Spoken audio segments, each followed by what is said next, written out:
What is for me?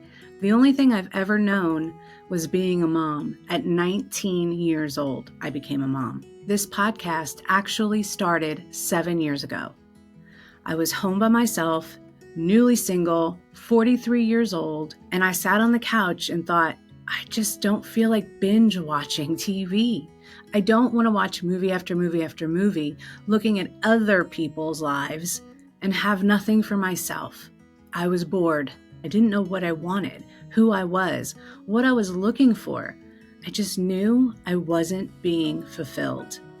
I got a laptop, I opened it up, and I started recording. And I fell in love. I knew I was going in the right direction. I knew the path I was heading towards was right. I didn't know what I was doing. I didn't know where I was going, but I knew it worked. It felt good because I want to talk and I want to share my experiences, the ups and the downs, and then I want to bring people in that can share theirs. And so we can all lift each other up. And that is what Love You, Miss You, Bye is about. Love You, Miss You, Bye was actually named after my mom. My mom passed away at 45, and every time we hung up the phone, she would say, Love you, miss you, bye. So after she passed away, I hadn't heard those words for a very, very long time until randomly my best friend was hanging up the phone with me and said the very same thing. I started to cry because I had forgotten about what those words meant to me. She didn't know. I didn't tell her. So after that, we started to sign off our text messages and our posts, our birthday posts and things that we would post on social media with LUMUB. Love you, miss you, bye. So when I decided I needed to find a name for this new podcast, Lori reminded me, LUMUB. Again, I started to cry because it just made so much sense. The strongest woman that I have ever known was my mom. And once again, she's here with me every time I record a podcast. I get to say, love you, miss you, bye. So if you want to hear from people that have these life experiences, that have been through the struggles that you have been through, you're in the right place because we're going to figure it all out. We're absolutely going to try our best to figure out this thing called life. It's all going to be here. So hang out, get yourself a coffee or a tea, and let's talk about being human. The Love You, Miss You, Bye podcast. Let's inspire each other.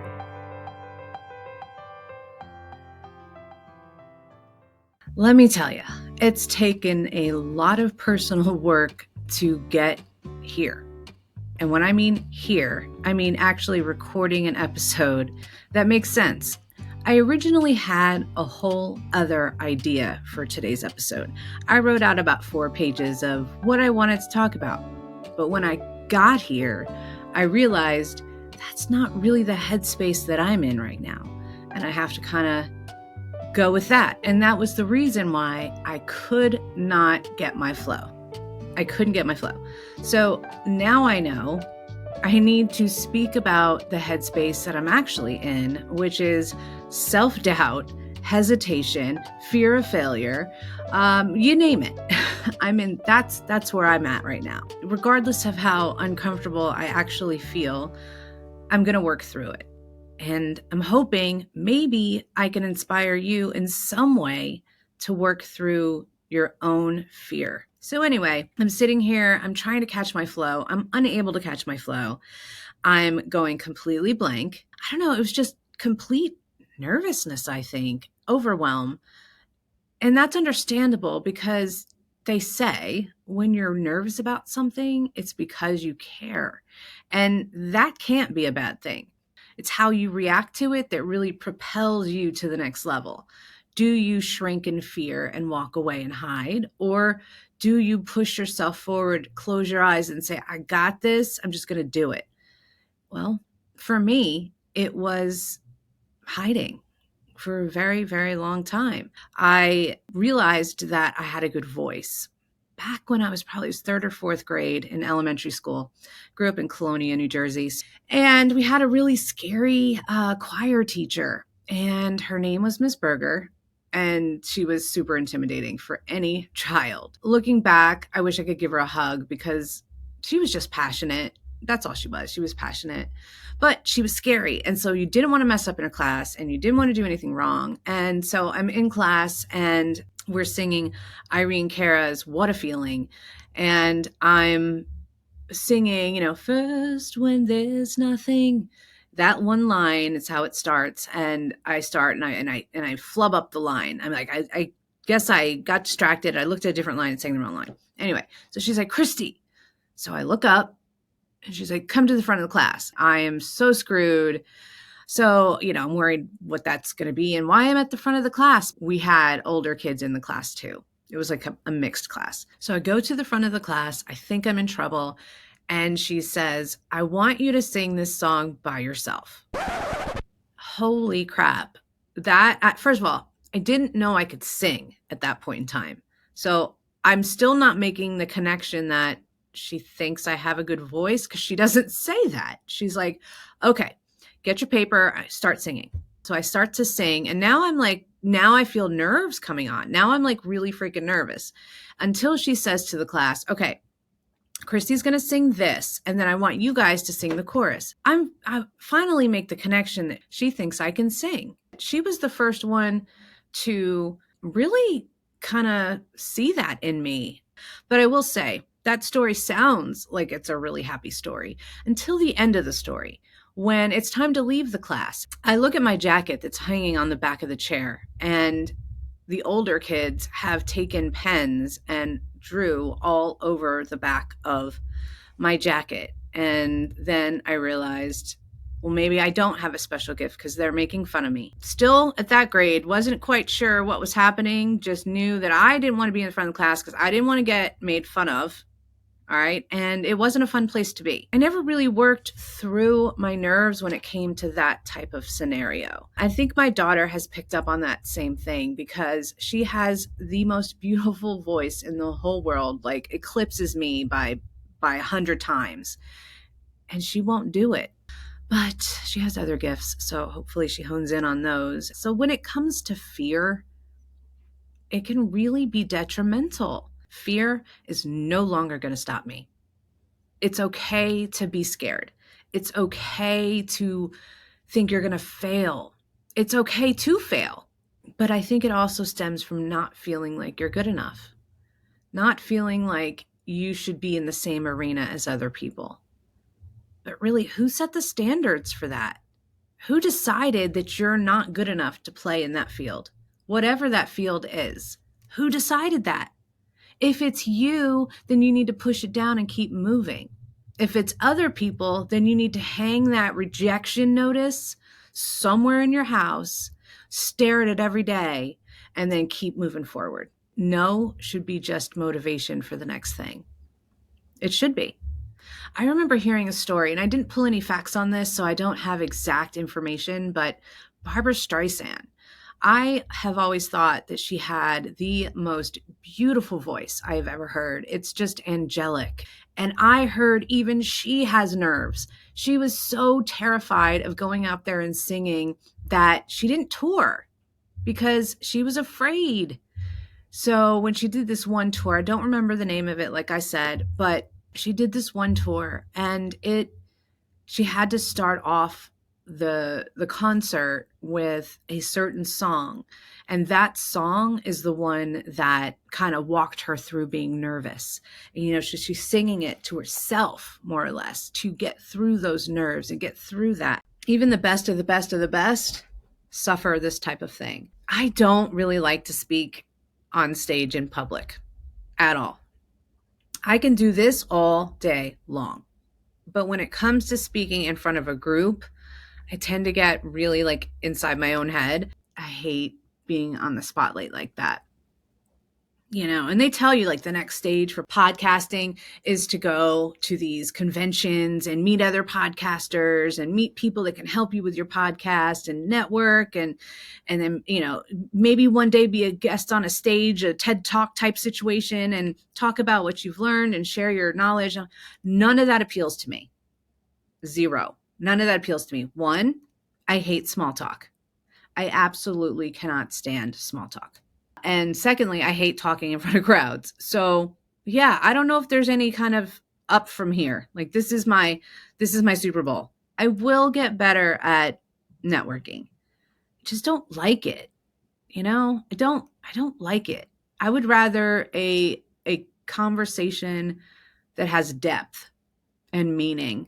But when I get to know you and I really value you, I want to know. I care. I really want to know what's happening. So don't judge me yet. Don't judge me yet. We're just getting to know each other. As we go on this journey, I post things. I'm all over social media.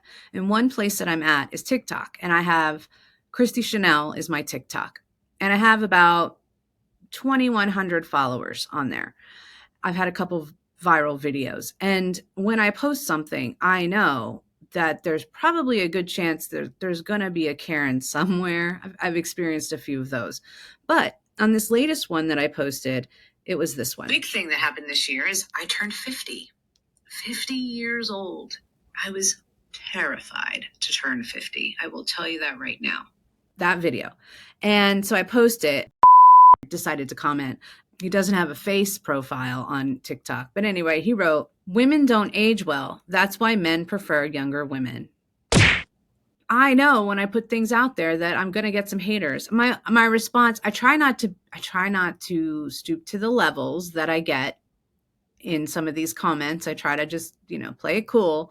But, I do have that Jersey streak still inside, and it still wants to come out and poke somebody in the eye. But see, then there was another comment. She's like, "I turned 60. I'm glad I made it this far." I have to be able to take the heat and try to still do it in a classy way. And honestly, that's not where my fear really is. My fear is that I'm not going to be good enough, or I'm not going to produce good enough content. That's honestly my fear, because I don't have all the people helping me. It's all me. So if it's bad, it's me that's bad.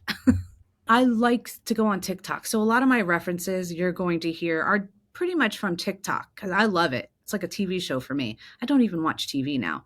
I watch TikTok, but I'm on there and I'll see these older couples, and you'll have somebody interviewing them, which I want to do, by the way. I really want to do this. They'll interview these older people and they'll say, "So, looking back on life, what is your biggest regret?"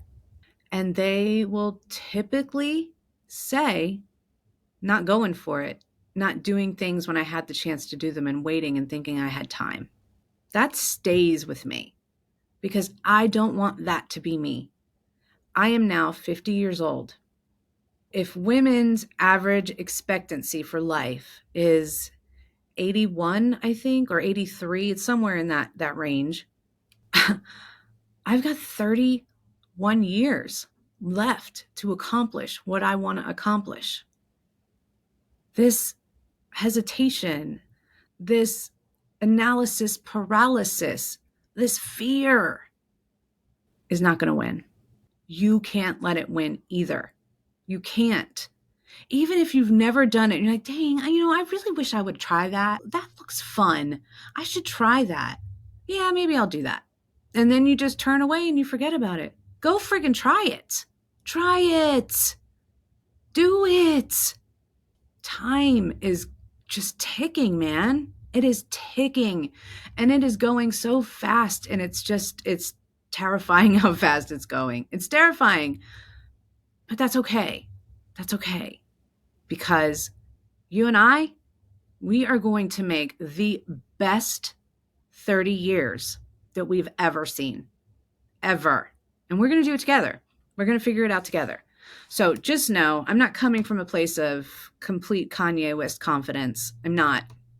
I'm coming from a place of, I don't even want to say Barbara Streisand confidence, because she's like a freaking idol. She's like amazing. So I'm going to say I'm coming from Christy Chanelle confidence, which is very hesitant and going to kick its ass. Yeah. I'm not going to have any regrets when I'm 83 years old, sitting in the rocking chair saying, "Well, I did it all. I did it all, except for bungee jump. I'm not going to bungee jump. I've decided I'm definitely not going to bungee jump." So here's some information that can help you. It's called 8 Ways to Overcome Self-Doubt Once and for All. And it is by Elizabeth Perry, and it's on the Better Up blog. Number 1, practice self-compassion. Self-doubt means that you're holding yourself back. It arises from the fear of making a mistake, but mistakes are how we grow. Look at yourself in the mirror and say 3 positive affirmations at the beginning of every day. Okay, let's do that. Okay, so I'm going to say, let's start with number 1. Name something that's positive about you. If you're not going to say it out loud because you're like in the bus station and there's people around you, that's cool. Think it. One positive thing about you. Okay. For me, I would say my heart, my passion for people and things and life. Okay. Number 2, let's do this. Number 2, think of the second thing you like about you. And it can't be my kids. Okay. Yes, you did good. You produced beautiful babies or you adopted a beautiful dog. No, it needs to be you. Okay. So second affirmation about yourself. Okay. Let me think. It gets harder when you get to number 2. You know, it's weird because I'm going to say my no fear attitude, but as you know, this whole episode's about fear. So, but I'm still doing it, right? So that counts. I think that counts. I'm admiring myself for being able to go through fear, walk through fear. Okay. Number 3. Now I know number 2 is hard. So number 3 is going to be even harder because we really don't tell ourselves these things very much. So number 3, ready? I know you can think of something. Is it you're giving? Is it you are talented? You kick ass at your job? What is it? All that counts. A good chef, a good cook. For me, my third is, let me think. My third is my ability to inspire people. And not necessarily with what I'm doing, but with my words. And I realized that I had that ability to inspire people because I'm a manager of people. Right now, I have 9 people on my team. And if I bump a meeting or cancel a meeting, they get upset with me because that's their moment to sit there and talk. They get excited to tell me the next thing that happened in the story. They get excited to come to me and go, okay, so what should I do? So I know that I have the ability to listen and be compassionate and to help people. I know I can do that. I can inspire. And that's the whole reason for the podcast. I want to lift people up. So I hope that you were able to come up with 3 wonderful things about yourself. And if you did, drop them in the comments. Let me hear about it. I want to know what you feel good about. What is some stuff that you enjoy about yourself and that you feel pride from? You know, celebrate it. It should be celebrated. Drop it in the comments. I want to hear some good, positive things. Number 2, think back to your past achievements. Self-reflection is a fantastic tool. I would agree with that. I think that it's important to look back and think about the times where you maybe failed at first and then you pushed through it and you turned that failure into a victory. As long as you take something that you've learned from it, you've won. You've won. A good example of my failure that I had to triumph and kind of move forward was the first time I tried out for cheerleading, I didn't make it. So I had to go home and I had to practice every single day because I wasn't going to let it beat me. I had to fight for it. I didn't know if I would make it the second time, but I had to try. And I did. I ended up making it the second time. So that situation was able to show me that failure's good. Failure's okay. It hurts, but it's not the end all. The victory is the end all. And if that victory is that you didn't make it a second time, but you took something from it and now can use it over here, you've won. Number 3, try not to compare yourself to others.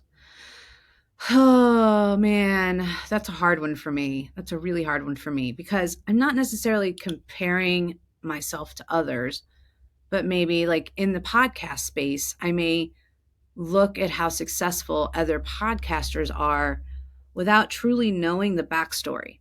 So I don't know how long they've been out there. I don't know if they have editors and producers and directors. if they're doing it all themselves, if they're writing it all themselves. Like, I don't know. So I'm comparing myself to something that may not be realistic, because if they are having people that help them, then I'm trying to pick up on those tricks by myself and learn it myself. So for you, you can't compare Mary over there that is, rolling around in a Benz, diamonds dripping down. She may be living a materialistic life on the outside, but that doesn't mean Mary's happy. Mary's just really good at putting on a show. We don't know. We don't know the backstory. So don't look on social media and think that these people are living the life, because they're probably not. And honestly, who cares? Compare yourself to you. Compare yourself to what you did last month. Compare yourself to what you did last year. That's the only comparison you and I, should be making. Period. Number 4, spend your time with supportive people. Okay, this is huge, because for me, I've cut out several people from my life. And I've done that because I just felt drained being around them. I felt like my energy was being depleted because they needed so much of me to listen to them. Now, I'm not saying that I don't want to be there for my friends. I absolutely do want to be there for my friends, but I can't be there for my friend more than I'm there for myself. Does this make sense? So I've cut people off that I feel are energy suckers. Yeah. And it was hard. It was hard. But God, I'm happy. No regrets there. I'll tell you that right now. The people that are in my life right now bring me joy. A lot of it. And I'm so thankful that I have them supporting me. And they are my biggest cheerleaders. They're my biggest cheerleaders. The people that hear that I have a podcast and are like, cool. Or don't say something positive, they're not the people this podcast is for. It means a lot when I get vulnerable and I put stuff out there and then people say something, or they follow, or they react. Like, that energy feeds me, because it's like, okay, they believe in me. They're excited. That means so much to me. Like, you don't even know how much that means to me. It's like those pivotal moments in your life. You look around and say, okay, who's my tribe? Who's with me? Number 5, remember you are your biggest inner critic. Well, that's obvious because you hear everything that I'm spouting, right? You heard the beginning of this episode. I was all over the place. We are all our biggest critic. But that critic is your inner voice, and it's guiding you. If you listen to the right parts of it and don't get overwhelmed with all of the I can't do it, which is what we're doing, right? We're going to do this. We're going to walk through it. Seek professional help. If you feel like your fear and anxiety and self-doubt is higher than the average person and it's affecting your everyday life, absolutely go get help. And it's okay to ask for help. My mom had bipolar. She didn't know she had it. So I learned a lot about mental health by being involved with my mother's life for so long. We'll get into that topic later, but that really, really opened up my mind to mental health and how important it is. I understand that some people need to go talk to somebody, and that's okay. And you need to accept that that's okay. I actually think the people that ask for help are braver than the ones that don't, because you realize you're self-aware. I need to talk to somebody. Give yourself that gift if that's what you need. Start journaling. My favorite thing in the whole world is to journal. I am a journaler. I have about 5. I think I started my first journal. My aunt, Karen, gave me a journal, and she was a counselor for school. And so she gave me a journal. I started journaling at probably 11. I lost my very first journal, but I have all the ones after that. So like high school all the way to now. And yeah, I may bring out some of those passages as we discuss different subjects. But I'm a journaler. I believe in it. I think that it has helped me out so many times where maybe I couldn't afford to talk to somebody else. Because let me tell you, I haven't had a lot of money. I have been a single mom trying to make it. I had to figure out ways to help myself. And one of those ways was listening to audiobooks and journaling and being able to give myself self-care. and it worked. So I am very passionate about journaling. And every time a friend or someone on my team comes to me and they have an issue, I suggest it. It's one of the first things that I tell them they need to do. I'm like, write it down. Because sometimes when you write it down, you walk away and you go back and you read it again. You're like, you see it with different eyes. You see it with different eyes. And that's really important when you're trying to solve a problem, is to come outside yourself for just a little bit, go back and read it and be like, okay, now I see it a little bit more clear than I did yesterday. So journaling is a really, really good thing. Number 8, and the final one, is to be skeptical of your thoughts. I don't know if I believe that. So what does it say? You aren't your thoughts. Question how accurate or helpful they are. Negative thinking is a mental habit that consumes us more than it should. True. You can undo your habits too. It just takes patience and commitment. Yeah, I don't really like number 8. I'm not going to be skeptical of my thoughts. I'm going to listen to my thoughts, and then I'm going to make a decision what's actually helping me and what's actually hurting me. I think it's important to listen to your inner thoughts. I think they're there for a reason, and I don't like number 8. I get what they're trying to say. I just don't like it. I'm not into that one. So listen to your inner thoughts, okay? And write them on paper and journal them. Yes, we're going to work through that. So hopefully together we will walk through this journey of self-doubt, fear of failure, and just hesitation to move forward. Whatever that is, I'm so thankful that you chose to spend part of your day with me. If you're watching on YouTube, please drop me a comment, let me know that you saw it, and then tell me what your affirmation words were about yourself. If you're listening on Spotify or Apple Podcasts, give me a rating. Let me know what you thought of the episode. And remember to click the little plus button, because it's going to remind you when my episodes come out every Monday. So thank you for being here. I so appreciate you. If you want to drop me an email, my email is Christy, Christi, @ChristyChanelle.com. Have a great rest of your day, and I hope to see you here next Monday. Love you, miss you, bye. LUMUB Podcast. Love You Miss You Bye has been brought to you by Christy Chanelle, LLC. But if you're looking for more information or want to follow us on social media, go check out ChristyChanelle.com. All the podcasts are streamed there and the YouTube episodes are there. So why not? You can also listen where all podcasts are streamed. This includes Apple Podcasts and Spotify. And lastly, thank you to you, the one that's listening or watching. I appreciate you so much. Love you, miss you, bye.